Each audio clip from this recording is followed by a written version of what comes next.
50 clásicos de la psicología. Capítulo 35. Stanley Milgram. Entre 1961 y 1962, en la Universidad de Yale se realizaron una serie de experimentos. Se les pagó una pequeña cantidad de dinero a un grupo de voluntarios por participar en lo que se suponía que sería un estudio sobre la memoria y el aprendizaje.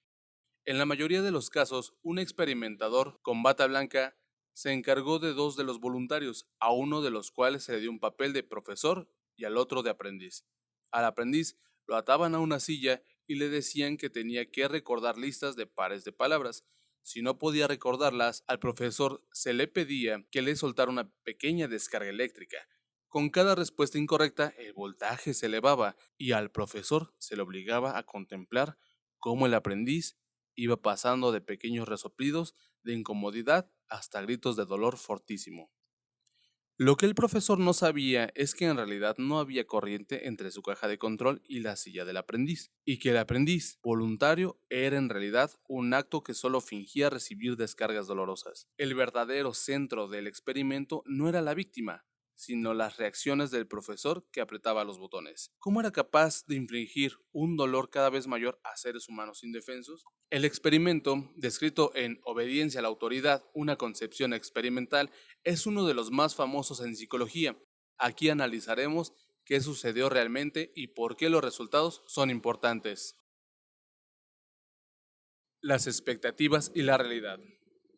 La mayoría de la gente esperaría que al primer signo de verdadero dolor por parte de la persona que recibiera descarga, el experimento se detendría. Después de todo, no era más que un experimento.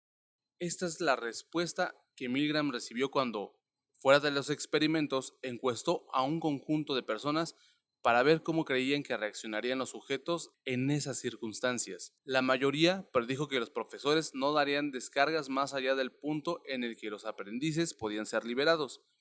Estas expectativas coincidían exactamente con las del propio Milgram, pero ¿qué sucedió en realidad? La mayoría de los sujetos a los que se les pidió que actuaran como profesores se estresaron mucho con el experimento y se quejaron al experimentador diciéndole que la persona que estaba en la silla no debería recibir más daños. El siguiente paso lógico habría sido exigir que se pusiera fin al experimento. En realidad, esto rara vez sucedió. A pesar de sus observaciones, la mayoría de las personas continuaba siguiendo las instrucciones del experimentador e infligía cada vez descargas más potentes. En realidad, una proporción considerable siguió dando hasta la última descarga, y esto incluso cuando podía oír los gritos del aprendiz e incluso cuando la persona imploraba. ¿Cómo nos la arreglamos con una mala conciencia moral? Los experimentos de Milgram han creado polémica a lo largo de los años. Mucha gente simplemente no está dispuesta a aceptar que los seres humanos normales actúen de ese modo. Muchos científicos han tratado de hallar fallos en la metodología, pero el experimento se ha repetido en todo el mundo con resultados similares. Como observó Milgram, los resultados asombran a la gente. Quieren creer que los sujetos que se prestaron voluntarios eran monstruos sádicos. Sin embargo, él se aseguró de que procedieran de un abanico considerable de clases sociales y profesionales y de que fueran personas normales colocadas en circunstancias poco habituales. ¿Por qué los sujetos que administraban las descargas eléctricas no se sentían culpables y sencillamente abandonaban el experimento? Milgram fue cuidadoso a la hora de señalar que la mayoría de sus sujetos sabían que lo que estaban haciendo no era correcto. Detestaban soltar las descargas, especialmente cuando las víctimas se oponían a ello. No obstante, aunque pensaban que el experimento era cruel o absurdo, la mayoría no era capaz de dejarlo. En lugar de eso, desarrollaron estrategias para justificar lo que estaban haciendo. Entre estas se hallaban las siguientes. Concentrarse en el aspecto técnico del experimento. La gente tiene un fuerte deseo de resultar competente en su trabajo. El experimento y su terminación exitosa se convertían en algo más importante que el bienestar de las personas implicadas. Transferir la responsabilidad moral del experimento a su director. Esta es la habitual defensa que afirma: me limitaba a seguir sus órdenes, y que se hallaba en todos los juicios sobre crímenes de guerra. El sentido o la conciencia moral del sujeto no se pierde, pero se transforma en un deseo de agradar al jefe o al líder. Decidir que sus acciones son necesarias como parte de una causa valiosa más amplia. Si en el pasado las guerras se habían liberado por motivos religiosos o por ideologías políticas, en este caso la causa era la ciencia. De evaluar a las personas que reciben las descargas eléctricas, si son tan tontos como para no recordar los pares de palabras, merecen ser castigados. Tal impugnación de la inteligencia o del carácter es utilizada habitualmente por los tiranos para animar a sus seguidores a liberarse de grupos enteros de personas. No valen mucho, sigue diciendo esa manera de pensar, así que ¿a quién le importa si se eliminan? El mundo será un lugar mejor. Quizás el resultado más sorprendente fue la observación de Milgram acerca de que el sentido moral de los sujetos no desaparecería, sino que se reiteraba para sentir deber y lealtad, no hacia aquellos a quienes se estaba haciendo daño, sino a la persona que daba las órdenes. El sujeto no era capaz de salir de la situación porque, sorprendentemente, habría sido descortés ir contra los deseos del experimentador. El sujeto sentía que había aceptado hacer el experimento, de modo que abandonarlo le haría aparecer como alguien que incumplía las promesas. El deseo de agradar a la autoridad era más poderoso que la fuerza moral de los gritos de los otros voluntarios. Cuando el sujeto expresaba su oposición a lo que estaba sucediendo, era típico que lo hiciera en los términos más respetuosos. Milgram describe así a un sujeto. Piensa que está matando a alguien y sin embargo usa el lenguaje de la mesa de té, del individuo al agente. ¿Por qué somos así? Milgram observó que la tendencia de los seres humanos a obedecer a la autoridad se desarrolló por simples razones de supervivencia, para lograr hacer las cosas que era necesario que hubiera líderes, seguidores y jerarquías. El ser humano es un animal comunitario y no quiere mecer la barca. Peor, incluso que la mala conciencia de dañar a otros que están indefensos, según parece, es el miedo a estar aislado. A la mayoría de nosotros se nos ha inculcado desde muy pequeños la idea de que está mal hacer daño a otros innecesariamente, pero pasamos 20 años de nuestra vida escuchando lo que debemos hacer, de tal modo que nos habituamos a obedecer a la autoridad. Los experimentos de Milgram lanzaron a los sujetos justo en medio de este acertijo. ¿Deben ser buenos en el sentido de no hacer daño o ser buenos en el sentido de hacer lo que se les dice? La mayoría de los sujetos eligieron lo último, sugiriendo que nuestro cerebro está fuertemente condicionado a aceptar la autoridad por encima de todo. El impulso natural a no dañar a otros resulta espectacularmente alterado cuando una persona es colocada en una estructura piramidal. A nivel individual, somos responsables de lo que hacemos y nos consideramos autónomos, pero cuando nos hallamos en un sistema o en una jerarquía, estamos más que dispuestos a entregar nuestra responsabilidad a otro. Dejamos de ser nosotros mismos y en lugar de eso nos convertimos en un agente de otra persona u otra cosa. ¿Cómo llega a ser fácil matar? Milgram fue influenciado por la historia de Adolf Eichmann, cuyo trabajo era maquinar la muerte de 6 millones de judíos bajo el mandato de Hitler. El libro de Hannah Arendt, Eichmann en Jerusalén, defendió que Eichmann en realidad no era un psicópata, sino un obediente burócrata cuya distancia de los campos de la muerte reales le permitió ordenar las atrocidades en nombre de algún objetivo superior. Los experimentos de Milgram confirmaron la validez de la idea de Arendt respecto a la banalidad del mal. Esto es, los seres humanos no son inherentemente crueles, pero llega a serlo cuando la crueldad es exigida por la autoridad. Esta fue la principal lección de su estudio. Las personas normales que generalmente se limitan a cumplir con su trabajo y no muestran ninguna hostilidad especial pueden convertirse en agentes de un proceso destructivo terrible. Obediencia a la autoridad puede resultar doloroso de leer, especialmente la transcripción de una entrevista a un soldado americano que participó en la masacre de My Lai en Vietnam. Milgram concluía que existía algo así como una psicopatía inherente o un mal inherente, pero que estadísticamente no era nada frecuente. Su alarma se dirigía más hacia cómo una persona normal, sus experimentos incluían también mujeres, las cuales apenas mostraban diferencia en cuanto a obediencia respecto a los varones, colocada en las condiciones propicias, puede hacer cosas terribles a otras personas y no sentirse demasiado mal por ello. Esto, observaba Milgram, es el objetivo de la formación militar. Los soldados en entrenamiento son colocados en un entorno separado de la sociedad normal y sus sutilezas morales, y en su lugar se les hace pensar en términos de el enemigo. Se les inculca un amor al deber, la creencia de que están luchando por una gran causa. y un tremendo miedo a desobedecer las órdenes, aunque su objetivo declarado es proporcionar a los reclutas capacidades militares.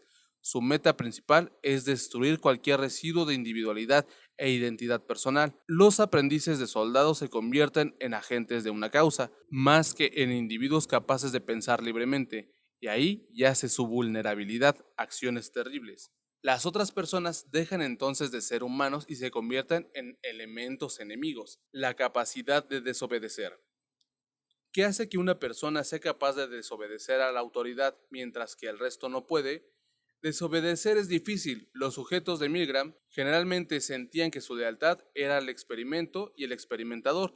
Solo unos pocos eran capaces de romper este sentimiento y poner a la persona que sufría en la silla por encima del sistema de la autoridad. Había un abismo, observaba Milgram, entre manifestar que se está haciendo daño, algo que casi todos los sujetos hicieron, y oponerse realmente a seguir con el experimento. Ese es el salto dado por los pocos que desobedecieron a la autoridad por razones éticas o morales. Afirmaron sus creencias individuales, a pesar de la situación. Diferencia entre un héroe que está dispuesto a arriesgar su vida por salvar a otros y un Eichmann. La cultura nos ha enseñado cómo obedecer a la autoridad, observó Milgram, pero no cómo desobedecer a la autoridad que es moralmente censurable. Comentarios finales. Obediencia a la autoridad parece ofrecer escaso consuelo sobre la naturaleza humana, dado que hemos evolucionado en claras jerarquías sociales durante miles de años. Parte de nuestras conexiones cerebrales nos hace querer obedecer a las personas que están por encima de nosotros. Solo a través del conocimiento de esta fuerte tendencia podemos evitar implacarnos en situaciones en las que podemos cometer maldades. Toda ideología requiere un cierto número de personas obedientes que actúen en su nombre, y en el caso del experimento de Milgram, la ideología que imponía respeto a los sujetos no era la religión, ni el comunismo, ni el gobernante carismático. Aparentemente, la gente hará las cosas en nombre de la ciencia, igual que los inquisidores españoles torturaban a la gente en nombre de Dios. Ten una causa suficientemente grande y verás qué fácil es pensar que infligir dolor a otro ser humano puede justificarse sin demasiada dificultad. Que nuestra necesidad de ser obediente anule la educación anterior o el condicionamiento a favor de la compasión, la ética o los preceptos morales sugiere que la acariciada idea de la libertad es un mito. Por otra parte, las descripciones que hace Milgram de las personas que consiguieron negarse a soltar más descargas deberían ofrecernos esperanza acerca de cómo podríamos actuar en una situación similar. Puede que sea parte de nuestra herencia obedecer a la autoridad de manera automática, pero también está en nuestra naturaleza dejar de lado la ideología si implica causar un daño y estar dispuestos a poner a la persona por encima del sistema. Los experimentos de Milgram podrían haber sido menos conocidos si no fuera por el hecho de que Obediencia a la autoridad es una obra que engancha. Aún tratándose de la literatura científica, este es un libro que cualquiera que esté interesado en cómo funciona la mente debería tener en su biblioteca. El genocidio de Ruanda, la masacre en Srebrenica y las afrentas a la dignidad humana en Abu Ghraib quedan ilustrados y parcialmente explicados por estos descubrimientos. Stanley Milgram. Nacido en Nueva York en 1933, Milgram terminó el bachillerato en 1950 y logró una licenciatura del Queens College en 1954. Se especializó en ciencias políticas, pero decidió que estaba más interesado en la psicología y se matriculó en curso de verano para ser aceptado en un programa doctoral en Harvard. Su doctorado fue dirigido por el eminente psicólogo Gordon Allport y versaba sobre el por qué la gente es tan conformista. Milgram trabajó con Solomon Asch en la Universidad de Princeton, quien llevó a cabo famosos experimentos sobre conformidad social. Otras áreas de la investigación incluían por qué la gente está dispuesta a ceder sus asientos en el transporte público, la idea de 6 grados de separación y la agresividad y la comunicación no verbal. Milgram hizo algunos documentales, entre ellos el titulado Obediencia, acerca de los experimentos de Yale y la ciudad del yo y la ciudad y el yo, sobre el impacto que tiene sobre la conducta el vivir en la ciudad. Para más información, puede leerse la obra de Thomas Blass, El hombre que impactó al mundo. La vida y el legado de Stanley Milgram, 2004. Milgram falleció en Nueva York en 1984. 1989. El sexo en el cerebro. Los sexos son diferentes porque los cerebros son diferentes. El cerebro el principal órgano administrador y emocional de la vida, está construido de manera distinta en los hombres y en las mujeres, procesa la información de manera distinta, lo cual da como resultado percepciones, prioridades y conductas distintas. Rara vez se ha producido una separación mayor entre lo que la opinión inteligente ilustrada supone, que los hombres y las mujeres tienen el mismo cerebro, y lo que la ciencia sabe, que no es así. En resumen, en el momento en el que salimos de la matriz, la mayoría de las diferencias existentes entre hombres y mujeres están ya formadas. Obras relacionadas: Luan Brissendin, El cerebro femenino; John M. Goodman, Los 7 principios para que un matrimonio funcione; Alfred Kinsey, Comportamiento sexual en la mujer; y Steven Pinker, La tabula rasa.